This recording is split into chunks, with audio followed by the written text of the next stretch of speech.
கடவுளை ஒருத்தன் திட்டிக்கிட்டே இருந்தான். ஏன்டா ஆண்டவா அப்படி கஷ்டத்தை கொடுக்குற, எனக்கு மட்டும் இவ்வளோ துன்பத்தை கொடுக்குற, எனக்கு மட்டும் இவ்வளோ குடும்ப பிரச்சனை, எதுக்கு என்ன படைச்சான்னு திட்டிக்கிட்டே இருந்தான். திடீர்னு நைட்டில் கடவுள் தோன்றினார். நீ காலையில் உன் பிரச்சனையெல்லாம் எழுதி கோயிலுக்கு கொண்டு வா, சிவன் கோயிலுக்கு.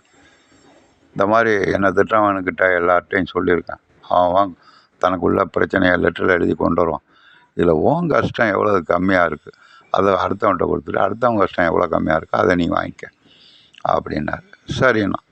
காலைல 6 மணிக்கு கோயிலுக்கு போனான். அங்கே ஒரே கூட்டம். அவன் பையாக கொண்டாந்துருக்கான்.